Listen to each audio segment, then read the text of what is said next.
Hello, and hello, everybody. Welcome back for another episode. If not now, when? Today, I am so honored to invite our special guest to join us today. And she has this beautiful name. Her name is Rena Pacheco-Theard. She's a CEO and co-founder at Boutiq. They are building a trusted vacation rental brand and real estate investment engine. At Boutiq, they use data science to acquire and manage luxury vacation rentals. And Boutiq, they believe that the time is precious and that moments of a brilliant stay will become a memory that lasts an entire lifetime. Prior to launching Boutiq, Rena came from a corporate as well as a startup world. She earned her MBA from MIT and Master of Public Affairs from University of Texas and bachelor degree from Georgetown University. Wow, she's a smart leader. With that, I am super excited. Thank you so much, Rena, for joining us and welcome to the show. Thank you. I'm so happy to be here. Really excited to talk today. Yes. So, Rena, tell us, how does the all journey begin? So how does the journey begin? I think we can start a little bit even just in the name, right? Yeah. So I have a very long last name. It's Pacheco-Theard, and I am married, but I didn't take my husband's last name. I already had two, so I felt like it was sufficient. But the Pacheco is on my mother's side. Mm-hmm. It's Hispanic, originally out of Spain. She was born in New Mexico. And then the Theard is French on my dad's side. And so my great-grandmother spoke only French, and they went to New Orleans. And so that's kind of where that side of the family began. And I was actually born in Portland, Oregon, but the family moved to northern Idaho, a town called Coeur d'Alene, which is all around Lake Coeur d'Alene. It's really beautiful. People actually know about it a lot more today. It's one of the hottest real estate markets. It was not when I was living there and growing up. Oh, wow. But it's always been just an absolutely beautiful location. And so that is where I was raised, was there in kind of rural Idaho. I always think it's a little bit redundant to say it rural because there's not like urban, but there is more and more today. So like Boise and some other spots, it gets more populated. Wow. And how does that experience grow up in a family, in a quite a rural side, and you have those two beautiful culture descendants, in the family household? How's that experience like? So for me, it's always just so interesting to learn a little bit more about where my parents came from and then kind of respect that ancestry. And for me, I think a lot of my life is about perseverance in terms of, different things that go well, don't go well, but always continuing forward. And part of that, I think, is understanding the struggles that, whether it's my parents or their parents and their parents went through. And so understanding that, Theard and Pacheco spirit and taking that into my own life. And for me, I really appreciate getting to learn as much as I can. And I love it when, there are pictures and things that my parents share and, little kind of anecdotes about their childhood and that heritage that for me, I think it's important to learn as much as I can, but then to honor it in my own life by really making those folks proud, but also continuing that tradition of, persevering regardless of the circumstances. I love that. I love that you have such intention to honor the culture, the experiences from both family. And this might be put you on the spot, but how to describe the culture of Pacheco?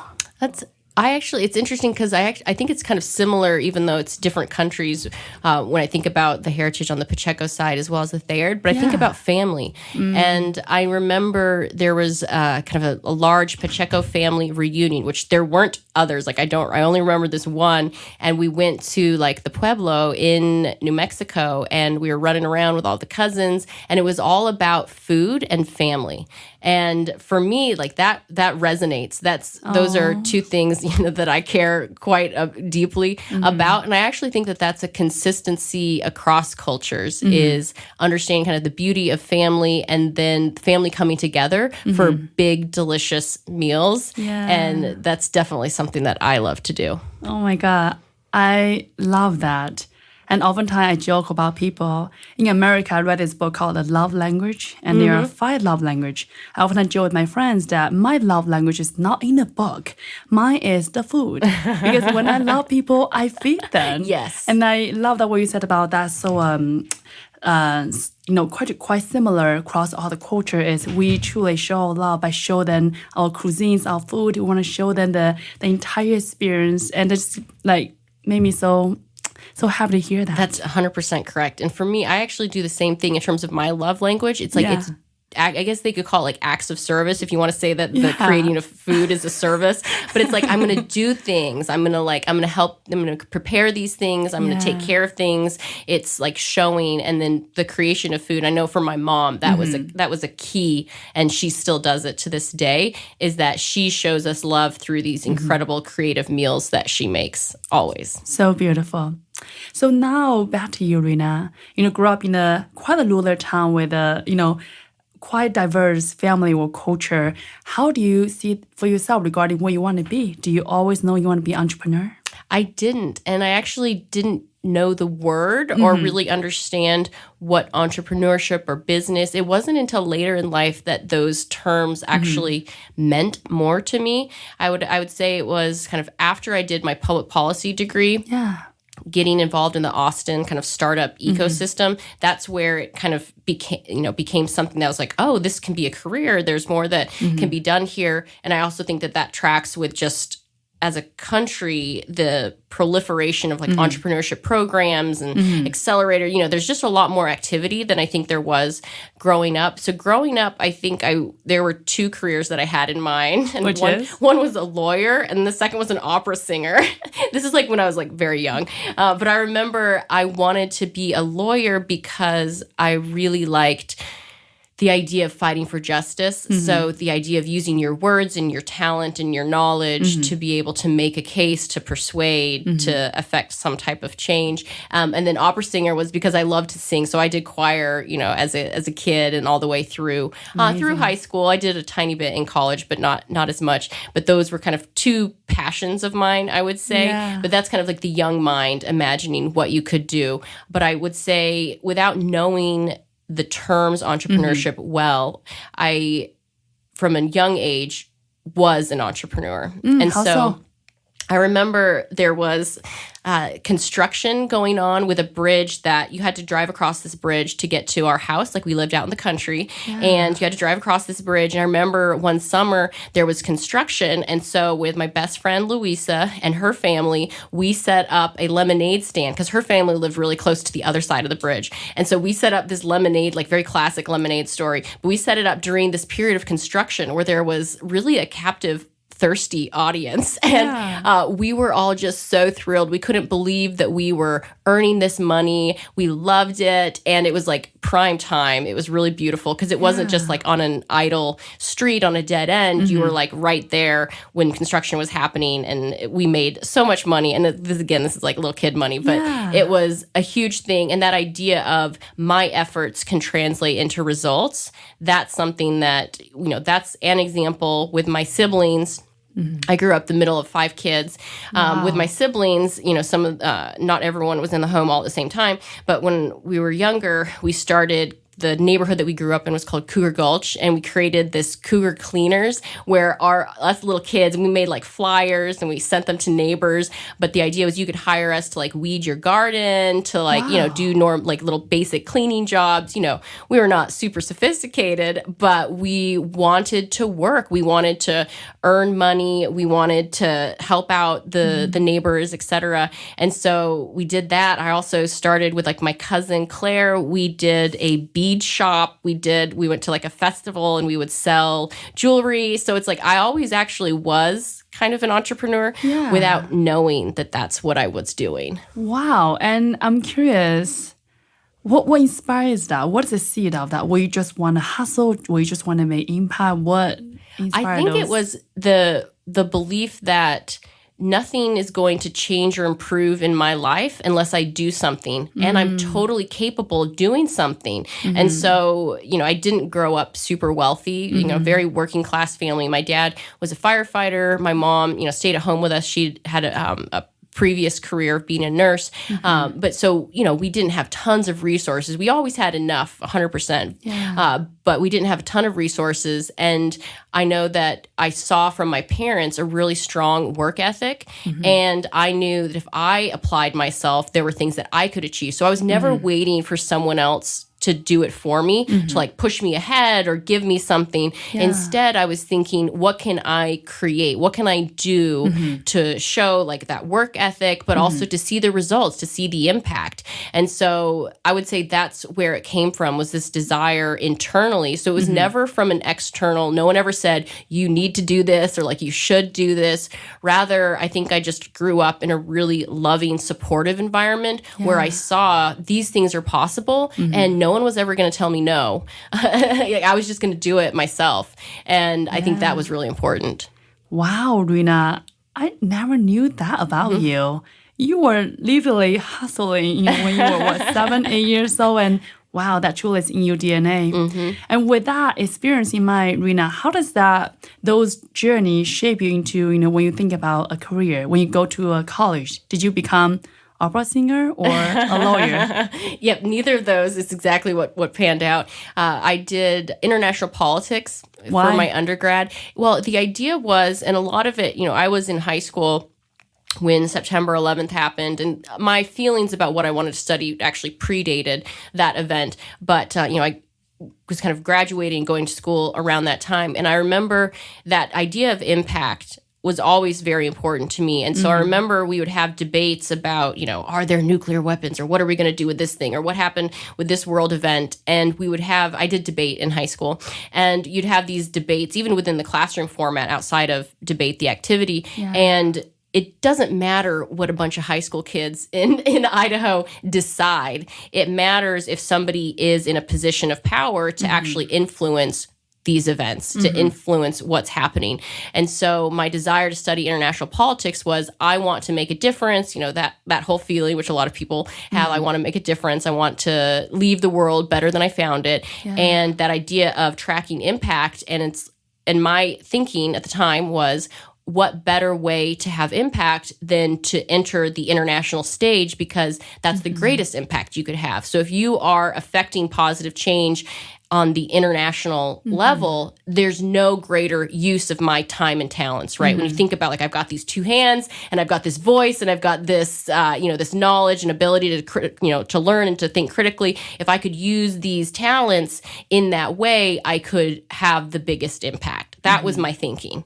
That's incredible. And then you also learn, as I studied, I learned a ton about the international system. I, met incredible classmates from all over the world. I went into that field initially, and I basically found that in my quest for impact, that wasn't actually where I had the most impact. So I find the issues to this day fascinating and important, and the progress that's been made on issues like global health and food insecurity. There's honestly, it's been incredible to see the progress that has been made. But I made that personal decision that, okay, I first was at a think tank, then an advocacy organization, and I found, if I am not on the ground as like a medical worker or an engineer helping to build wells, or something that was like more on the ground, tangible, really creating programs, working with communities, if I wasn't going to be doing that, if I was going to be working here in the US, this may not be where I'm actually seeing my personal impact. Which is not to say that there isn't a ton of impact in that space. There 100% is, and I love seeing that.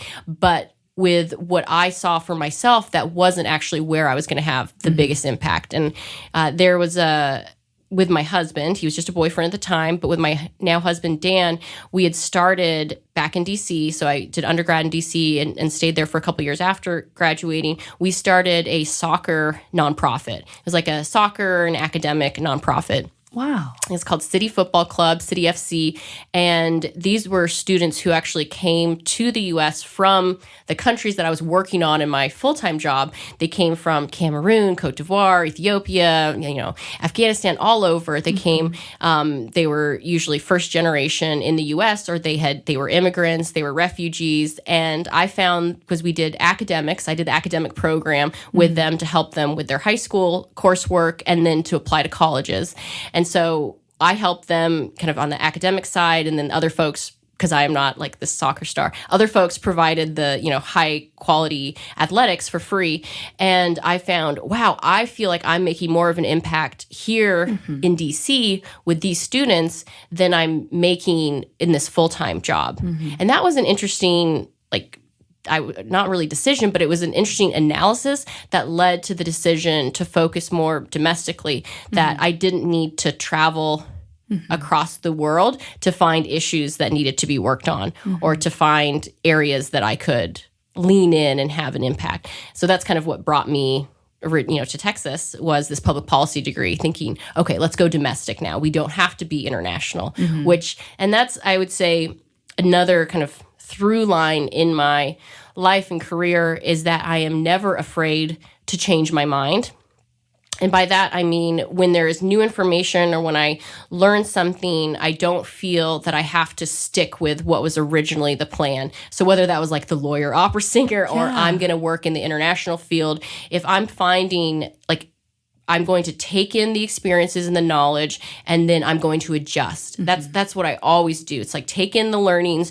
What have I learned? What is different now? And then let's adjust to the next area that I believe will be a better fit, that I can do more. It's going to feel better, whatever that is. And I think that's important, because I think sometimes when we've told people that we're doing something, or when we've already been doing something for so long, it can feel like, well, I guess this is what I do now. And it's no, it's totally up to you. And you should use those experiences to shift into that next area, informed by the prior experiences, and keep finding that best fit.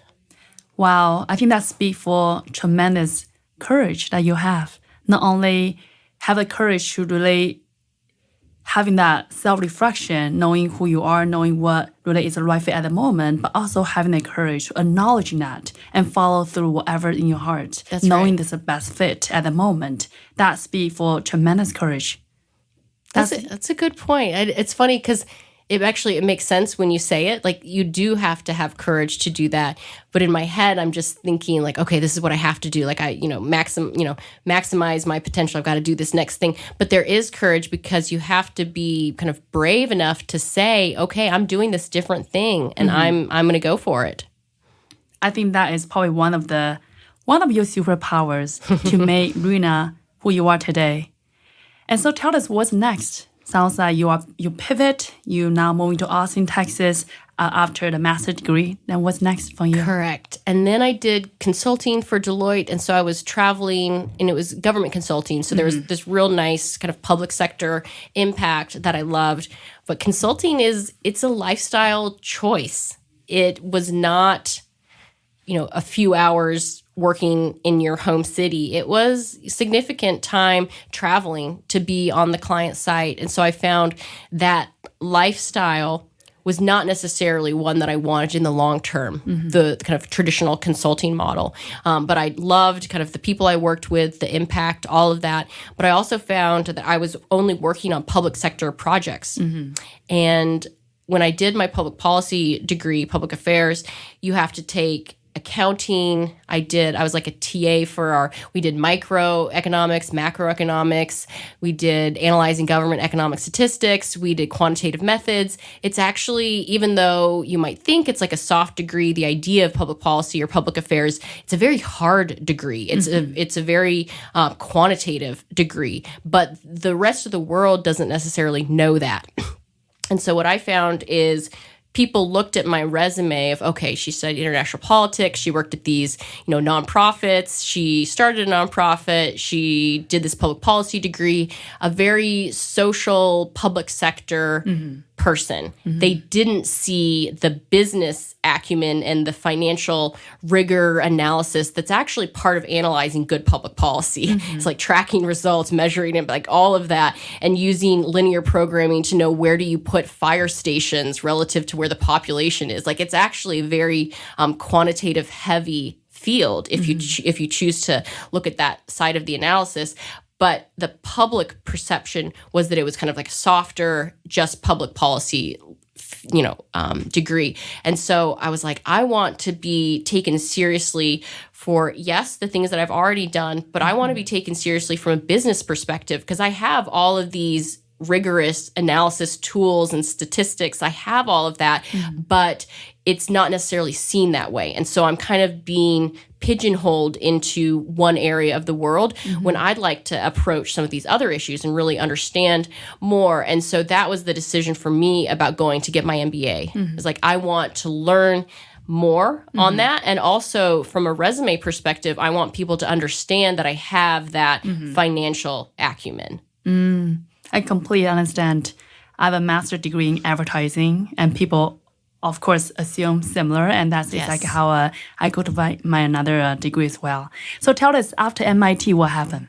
Then I worked on for my first startup that I was doing really like as myself as kind of the CEO and co-founder, that I'd helped out with various projects, getting involved in the Austin startup ecosystem, even kind of during my public policy degree, but hadn't done anything full time. And so that was my first opportunity to do something full time. So it was an education, like ed tech startup called Preppify. Yeah. I still love the mission. I'm so passionate about it. The idea of Preppify was to help talented but underserved high schoolers go to great colleges. It's amazing. Because, there's so many statistics that I could share, but the key takeaway is that very talented but under-resourced high schoolers do not get the connection and resources and support to go on to great colleges that will open up all the career opportunities that they deserve. And it's this great talent trove and just incredibly deserving population that really doesn't get supported in that transition.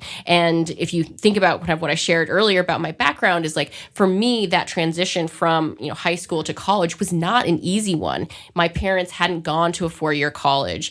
And for me, taking the tests, applying, I didn't have any adult helping me with my applications. That's like unheard of today. That's like unheard of. I remember I asked my classmate Margaret, like, "Hey Margaret, could you look at my application?" And I have done well in school. I test well, all of those things. So I actually had a really strong application, but it was just this random conversation that I even heard about the school, Georgetown. It was just, I happened to talk to somebody who mentioned it one time. Yeah. And so I applied there, and that made a world of difference. I was already competitive enough. I'd been doing very well. Yeah. I was already qualified to attend, to get scholarship, all of those things. But just that connection point is just key. And a lot of even more talented, even more deserving students don't get that connection point. So I'm still very passionate about what the intention was with Preppify. But I basically, at the end of the day, I think there were kind of larger things happening where, Khan Academy partnered with the makers of the SAT to provide free SAT prep. Like, there were more things happening that kind of changed the landscape, where what we were doing was not as unique, and we certainly had nowhere near the resources. And I found, and I think other entrepreneurs can probably relate to this, but that chicken and egg problem, where to get investors, you need to show traction. But to get traction, you need investors to build the thing, to do the stuff. And so I found that we were kind of in that no man's land, where we had a great team and this great idea, but that funding and traction challenge was one that was very difficult, and the overall landscape changing. And what I shared earlier is that at a certain point, I determined, okay, so I have all of these skills, and I'm doing all, I have this background. I know what I want to do. It's not hitting the way that it should. And I had to make that more difficult decision of like, okay, I'm going to stop working on Preppify. I'm going to, I ended up going to Indeed. I'm going to go to a corporate environment, really use my MBA, go to this, get this additional experience. But that's the thing about entrepreneurship and life in general, is like knowing when to call it. Because there could have been a version of me that just kept rolling with Preppify, even though there were significant challenges that really meant it wasn't what I should be working on a continued basis. But I feel really grateful that I did have that analysis to say, okay, this isn't what I want it to be. And others are working on this problem who have more resources, and I need to go and do something else. And I think that was really important. And I think you point out a very important perspective, knowing that when to call it. But on the other hand, we also heard so much about resilience, about not giving up. Yep. So what's your perspective, Rena, about how to balance those two voices in your head and knowing the right path at that moment? I love that because if you think about the two, if you just said, okay, Rena shared these ideas and one of them is like persevere and resilience and the other is like know when to call it, like are those contradictory? And for me, not at all. It's like those have to go together because the perseverance and the resilience, that is when you are working towards some goal and you continue to believe in its merit and that this is exactly where I need to go, what I need to be doing. And if there are some difficulties, I'm not going to let that dissuade me from what I'm doing. And I also see a viable path. It doesn't mean it's easy, but I see a viable path and this is a path that has merit. And I think you also have to have the wisdom to know when this is no longer a viable path. So if those, if there are more than trivial, more than minor roadblocks and you find that you're not having the impact, then you need to reassess and to put yourself out there, again, to do something different. And so, the perseverance and resilience, it isn't just continuing something simply because you've been doing it and you would like it to be successful. It really has to be with a view to this can work and I've just got to keep going. And I think what I found with Preppify is this isn't going to work. And you have to kind of have the maturity to see that to move on to the next great adventure. Yeah. Speaking about adaptability, that is a through life, through our entire lifetime. That's so brilliant. So now bring us to Indeed. How did that experience in the first corporate journey? It, because Deloitte was corporate, but I was public sector clients. And so it's, it's not 100% a corporate environment. And so at Indeed, very large company. I think there were 8,000 employees worldwide working there. And so that was fascinating to see, how is a company like that set up? And I was on kind of the finance side. It was strategy, kind of finance and strategy for the new products portfolio.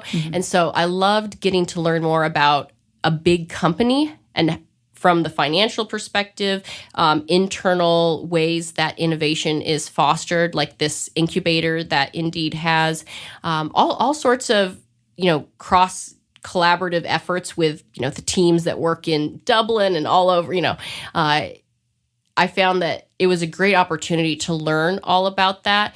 But I also found that my quest for impact that I always have, that I wasn't necessarily seeing the impact with my particular efforts that I'd want to. So if I saw something, if I identified something that I believed should be changed and you came up with, a case for it in terms of you worked on the research and analysis, made a proposal, the reality is I wasn't in a position where I could necessarily then act on all of those. And I wanted to. That's where my desire for impact means that I have a bias towards action. I want to see results. I want things to be different because I was there. Yeah. Different in a good way, right? Yeah. I want things to be different. I don't ever want to like put my feet up at the job and like, oh, I'm collecting a great salary. Life is good. That is not satisfying for me at all. If I'm going to be doing something, I'm doing something because I believe there is value in what I'm doing that is going to be materialized, right? And so that quest actually meant that, side hustle at, through a couple of these experiences was that my husband, Dan, and I, we had been kind of renting out properties for short-term rentals. And we were doing this, and I always thought it was just a side hustle. You think about what I study, international politics, et cetera. This is not somebody who's running a short-term rental company, but it was this side hustle that whereas when I worked on Preppify, I had this great idea that I wanted other people to believe in. This great thing, like, please believe in this thing. It should exist. Help me to do this thing that I know the world needs. Whereas with Boutiq, what we were doing in terms of like applying a data rather than emotion perspective to where to buy short-term rentals, vacation rentals, these homes where families stay, applying a data perspective to where to buy them, how to set them up, how do you optimize for that guest experience so people have the best time? How do you price it? Understanding willingness to pay, events that are happening, demand, all of that I didn't think that was necessarily a business. It was just how we were earning revenue for our household. But people started approaching us saying, hey, you're killing it with this. What are you guys doing? Or could you help me find a place? Could you help run this property? And so what I found with Boutiq is that rather than this great idea that I was trying to convince other people about, with Boutiq, it was this far more natural evolution of I was already doing something and people were approaching us. Yeah. They were approaching us to get involved, to scale it without me even knowing that it was becoming a business. I just thought, this like side hustle that we love and we're very passionate about is just growing. And then my husband and I found ourselves in what we thought was just kind of like a networking conversation, but ended up being an interview for Techstars. Oh. And so we had this great conversation with the managing director, Amos, here in Austin, and he offered us a spot in the next cohort. Yeah. And so, we've been big fans of Techstars for a very long time. And it was like this forcing function of, okay, this side hustle can stay a side hustle, or you can quit your jobs and you can work full time and go through this, because you can't like do both, right? You have to make a decision. And humans love to keep doors open. We don't like making choices. We like to keep things always available. But this is like, I'd have to make this very key decision. And Dan and I, not only would we be doing this business together, but I actually already knew I was pregnant. With our first son. And I was like, oh my goodness, okay, we can take the easier path, which is, don't risk everything, just keep it as a side hustle, just continue as you were. But I basically found that I would regret more not taking this chance and seeing it through than I would regret, missing out on some maternity leave. And obviously maternity leave is amazing. Yeah. I wish I'd had that. But for me, that decision point was actually, even though it was difficult in the sense of what we were trying to decide between, and these are serious things, and like starting a family and a business at the same time, that's risky. Yeah. But I'm like, for me, it's about calculated risk. So, do we have a way to make sure our bills are paid? Do we have a vision as to, how this company is going to be funded or become successful? Do we have things that we can fall back on if we need to? And we decided to take that leap of faith. And it changed everything. I want to pause here for a second, because one of the things that really touched me, Rena, in our previous conversation was that decision was not only everything you just described, was the exact moment that you find yourself, about to go for maternity leave at this big corporate, have this amazing perks. You could have easily say, you know what, when I'm going to choose that, but let me take my leave first. Yep. Let's talk about that for a second. Yeah. Well, that's it. And I basically, the name of this podcast, like the if not now, when, that was it. Yeah. Because you can always postpone things. But the reality, and like I used to work in, this higher ed, the reality that a lot of, when people say, oh, just start at community college and then transfer to a 4-year, the rate of people who begin community college with the intention of transferring to a 4-year school, because totally get it, it works for folks, it's 12%. That's of 100% of the people who started with the intention of then transferring to a 4-year degree. Wow. Only 12% do.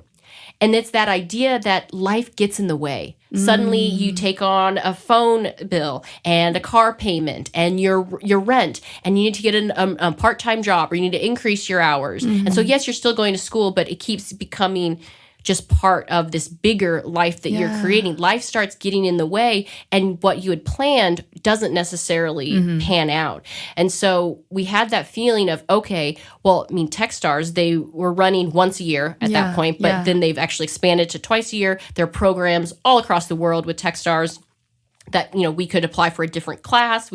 There are ways that we could push that decision into the future, but that's not how I live my life. Yeah. It isn't. It's okay, this is the opportunity right now. Yeah. And can we make the most of it right now?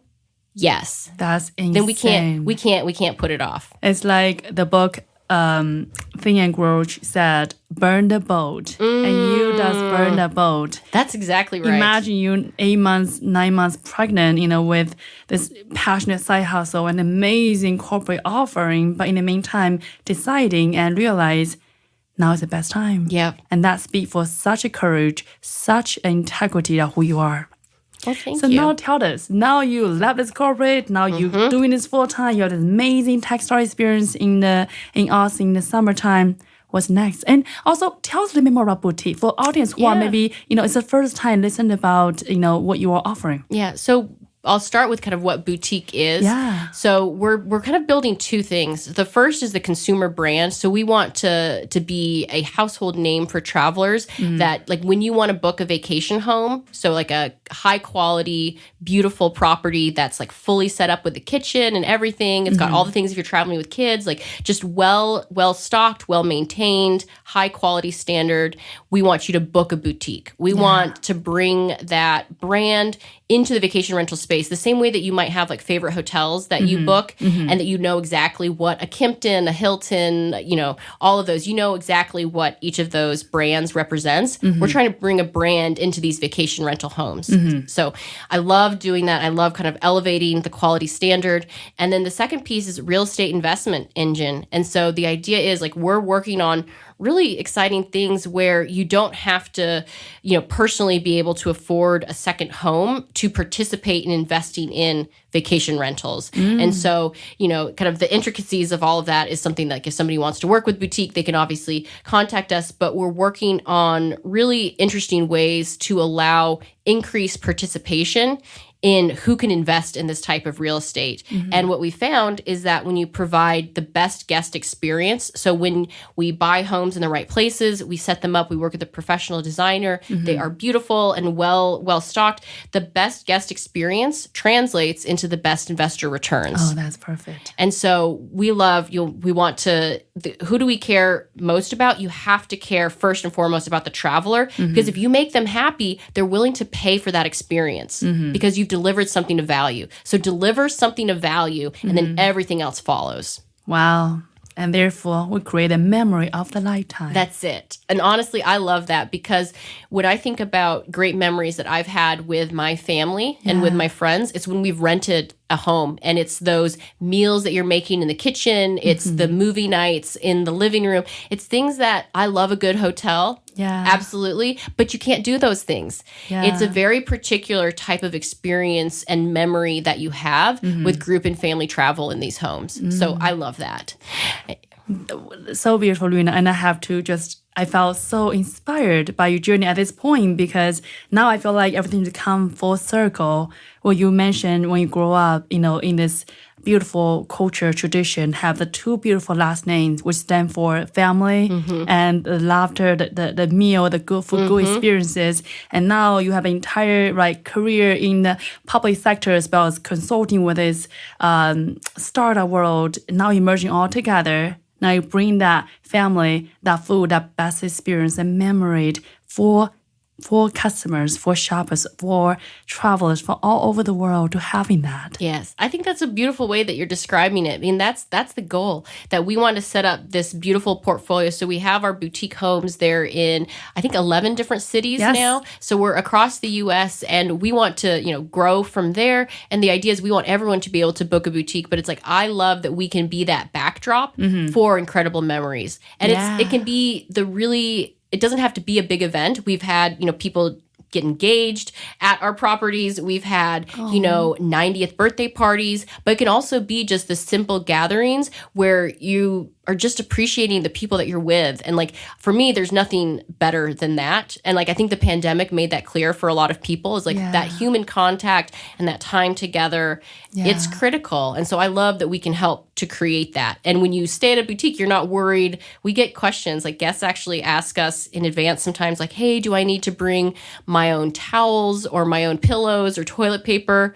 It's like, oh no, like you must have been burned before. That no, you don't need to bring any of that. We are fully going to take care of you. The kitchen has all of your cooking essentials, like obviously bring your food, but we're going to have all of the equipment, the essential like spices and things like that, so that you can prepare these great meals. Focus on that. Don't worry about all the other stuff because we're going to have that covered. You just focus on having a good time. You focus on creating beautiful memories. We take care of the rest. Yes, exactly. That's amazing. So, Rena, back to you. That moment, you and your husband, Dan, decided, now this is the moment, let's build our business. Now, tell us, how is the experience actually building a business with your husband? Ooh, okay, so building a business in general is hard. And what's interesting is building it with your also life partner. There are challenges in the sense that you're around each other all the time. Yep. The lines between work and life are super, super blurred. Yeah. But I would say the benefits for me, and everyone is going to have their own experience if they do this, which I don't know how common it is. But for me, the benefits far outweigh any of the challenges because I have somebody who I know is just as committed as I am. And like, we know what the stakes are. We have this young family with our 2 kids. We know we are not working on other professional endeavors. Like, this is what we're committing ourselves to. And if we could be successful in this, the whole rest of the world opens up. And I also know he's never going to like withhold information or like, you don't have to worry about like, oh, Dan's probably trying to get a job somewhere else. Like, nope. Like, we are fully committed and 100% transparent with each other. And so I think good co-founders have that. They don't have to be married to be like that, but I know that we have 100% honesty and we are fully bought into what we're doing. And so to have that, whew, that's awesome. So I love that. And I also know we have different talents. So the things that I really lean into or am kind of naturally more gifted, et cetera, most of those are distinct from the things that Dan is incredibly talented at. And so there are definitely areas that we overlap, but there are ways that we can separate out what we're working on to really take advantage of the differences that we have with how we operate. And so it actually works out really, really well. Wow, I love that. Sounds like 2 things doing really well on your way. One is having that commitment that you both on the same page regarding what you're building and the passion that impact-driven in that aspect. That's one. And secondly, having that diverse skill set, from what you are naturally gifted at versus what he does. And I think having that complementary skill set, those 2 elements sounds like what really are key to your success, finding the right co-founder. So you all can 1 + 1 = 3. Yes, exactly. So, starting a company is super hard. And I think that's something that there are lots of stories about the successes of startups. And sometimes it can feel, and there are parodies of this, but it's like, we just had a great idea. And then we got funding and we built it and then it was acquired or then we went public. And it's like, that is not the story. That's a highlight reel that is very uncommon. The reality is there are a lot of difficult moments and it's about knowing how do you handle those difficult moments and how do you keep moving forward and keep finding the opportunities and building, even though it's not going to come easy. Because if you're creating something new, that itself is inherently challenging. Yeah. And so we have to be, and this is something that I've grown a lot more comfortable with, is just knowing not everything is going to work out. So I can't beat myself up if not every investor that I talk to wants to invest. If every, traveler doesn't love what, you have to be comfortable with not everything working out, but you have to have that vision of where you're going. What are the things that really matter? Who are we working on this with together? And then keep moving forward. Always. It's kind of like anyone when they talk about a company, they want to see the progress, like revenue, profit, like up and to the right. It's this roller coaster of like, there are great things and there's tough things, but everything is ultimately trending up and to the right. Speaking about hard things, what is the maybe most challenging things that you have done, since you started Boutiq? Or maybe think about other way is what may be a biggest mistake you might have experienced? So I would say that just knowing how to approach both the strategy of the company and being willing to make changes to what your original vision is. I think that was an important thing for us, that we had a vision, without getting too much into all the details, we had a vision about how the company would be structured in terms of like who owns the real estate. If somebody invests in the company, what are they investing in, the real estate or just the tech company? And we had a vision, and then we took it out into the world and basically got feedback that your vision is great for you, but in terms of the way that the rest of the world is going to view those types of investments, they need to be separate. And for us, I think I am really glad that we had an open mind about that, because that's just critical, is that you can say like, this is my beautiful baby, and like, don't you love it? And the reality is like, you need it to be your beautiful baby that listens to the market. You have to understand, you have to read the room. And be willing to make changes, which I think is really important. And you also, I would say, it's not really, I wouldn't say it's like a failure or anything like that, but just knowing that I would say maybe even timing on fundraising. So when we graduated from the TechStars program, our demo day was in March of 2020. So like, what was happening right then? The pandemic. Wow. So yeah, and I think we initially thought, okay, we have this killer team. We just went through this great program. We're going to go and fundraise and do our pre-seed round. And the market was like, no, you are not, because, investors were trying to shore up their existing companies, make sure they could weather whatever the storm was. And there was so much unknown, concerns about, hospitality and travel. Ends up drivable vacation rentals, these single family residences, really strong sector, actually saw growth during the pandemic. So, it ends up, we actually saw really positive growth over this time period. But I think we wasted some time thinking that you could start fundraising immediately in that climate. And we pivoted, right? So we're saying, nope, let's actually focus on building out more of the team, the technology, our processes, how we're setting up the company. Like, let's focus on other things. But you can waste your time having conversations that aren't necessarily fruitful. But that's just part of the process. Wow, Rena, I felt pivoting is like your DNA. Yeah. Every single step, every single experience you have, I think you always have that adaptivity and have that open mind in whatever situation you enter to. Yeah. I think that is brilliant. Thank you. I do actually, I like keeping an open mind and a willingness to say, okay, this was our plan. This is a better plan now. I think that is so inspiring.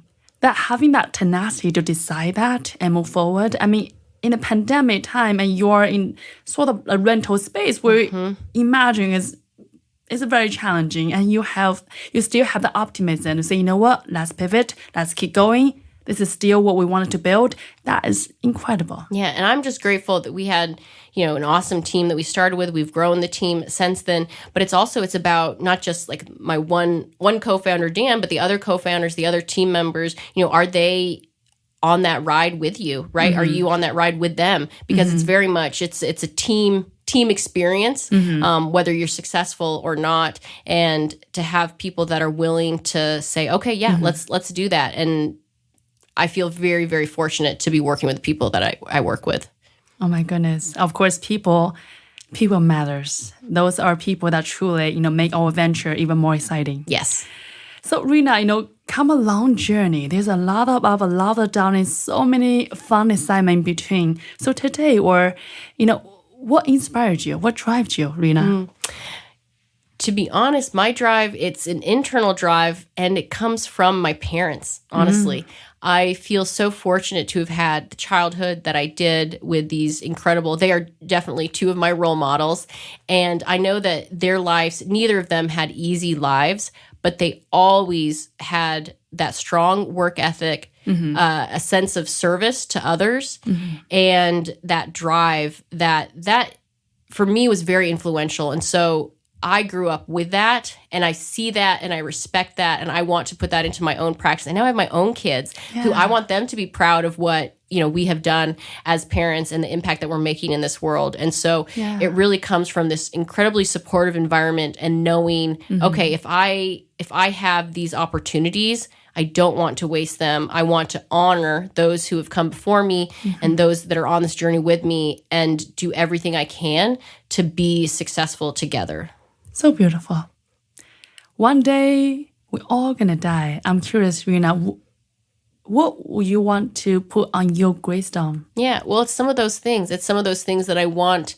I want to be known as someone who cared, right? So I think there has to be, a compassion or an empathy for others. I think that is critical. I also want to be someone who didn't quit easily, right? So it's like you have to know when to call it when it's no longer, a viable path, but be resilient. And that whole idea of going for it, that even if I don't get a lot of the things that I go for, I still keep putting myself out there, and I don't let somebody else take me out of the game, in the sense that if you can listen to, the stats on like VC funding for women-founded companies, you could look at all of those things and say, oh, this is a tough ride. Like I should just do something different.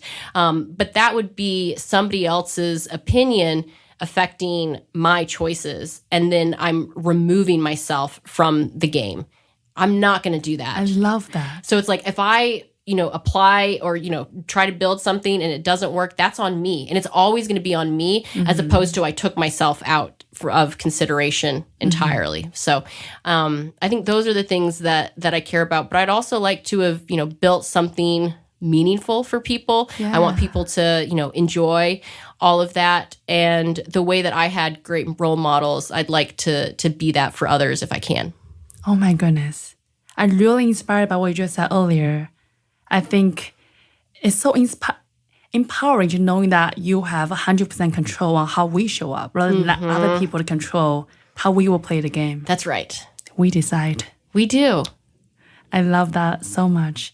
With that, Rena, what's next for you or for Boutiq? Yeah, so we've got a lot of great growth planned. And so we're continuing to add more homes to come up from the kind of internal perspective on that real estate investment engine, interesting kind of creative ways that we're building out the company. And ultimately, I want to be a household name. So that's what we're aiming for. And the way that you book a, hotel, we want you to book a boutique when you're thinking about vacation homes. Yeah. And so we have a lot that we need to do to get there. But that's what we're, I would say, squarely focused on. And then, from a life perspective, we got my kids and we're, raising them. So we're building the business and our family at the same time. And, sometimes we're tired, and I know that, but we also have our eyes wide open as to what we're doing and where we want to go. Wow. I love that laser focus and that impact throughout. With that, Rena, I'm curious, your business truly survived in a pandemic, which is really not a small feat. I'm curious what advice you might give to fellow entrepreneurs who may be, in a challenging time, maybe think about raising capital, maybe think about growing the team. How would you say to her or him in that regard? Yeah, absolutely. So I would say, rather than focus on the no, on the whatever it is that you were trying to get that didn't work out, because you could spend a lifetime trying to analyze those things and feeling bad for yourself and, feeling like things are unfair. Rather than dwell on that, I always take that to say, okay, so what is it? There's something I heard earlier that, something that's like a failure, they refer to it as just an early attempt at success, where the idea is, the things that didn't work out, okay, let that inform where are we going now? So what else is on the table? And so, if you talk to these different VCs and it wasn't a fit, then who else should you talk to? Who else can I, it's about the what can I do now? And I think sometimes we're surprised at what is actually within our reach if we just do that analysis of like, okay, so that didn't work out, but what are all these other areas that we can then explore? Because a lot of life is just a numbers game. And the same way from a college admissions perspective, the admissions reader is having a good day when they view your application at one school, and the admissions officer is having a bad day when they read you at another school. That you would be surprised at, the same conversation, but with 10 different people can have 10 different outcomes. And also, I would say, so it's like, know what are those future opportunities that you can keep pursuing, and then being willing to kind of have that the good fortune of whatever might come. So this like bizarre connection, like we actually have somebody that we're working with who just submitted a form on our website to express their interest in buying homes. Ends up, if we had just ignored that or said, oh, it's probably spam, whatever, we'd have missed out on a huge opportunity, somebody that's become an incredible partner. And so I would say keeping an open mind about the different opportunities that do present themselves. Wow, Rena. My experience of you is you are like this unstoppable force. You always move forward. And I think you bring a lot of not only courage, not only integrity, but with that intelligence, with that, like kind of remove away the emotional piece of it and really make sure you made the right choices. And that, I believe, is one of the fundamental elements that make you truly a superwoman, super leader at what you do. And I do have, one last question. Do you have any fears, Rena? You seem like to me that you just always moving forward. Yeah, to be totally frank, the only fear I have is a fear of loss. And I think that that's like one of the most human fears to have. And so, whether that is, losing someone that you love, because that's the only thing that really matters. I would say material things, obviously you want to be able to, have health insurance and a comfortable place to live and all of that. But the only thing that really would get to me is losing someone that I love, right? And so you do everything you can with the time that you do have and the people that you do have, that I don't have real fears other than that. Wow. I love that. That back to your initial quest is all about the family, all about the memories. And therefore, I think that's why you are so, I think you are such a, nice, wonderful human being, but you're so ruthless in business in terms of what impact you are creating, and you are laser focused on where you're going next. I think that's incredible. Well, thank you. Honestly, it's been a joy to be able to talk about that journey, because it's not a straight line. And I think it's good to say that and to talk about the realities of that. Yeah. Well, like Steve Jobs said, looking forward, nothing ever connect, but looking backwards, that's how all the dots connect. And I definitely believe that, Rena, there's no accident how you are, who you are today. And looking back your journey, I just felt so honored and so grateful get to reveal this masterpiece in front of us. So truly tremendous from my bottom of my heart, Rena, thank you so much for coming on live today, share your story with us. And I truly felt so inspired. And I also want to thank everybody who is listening today. I hope you also enjoy this amazing story as much as I do. And I cannot wait to talk to you all next week. Bye, guys.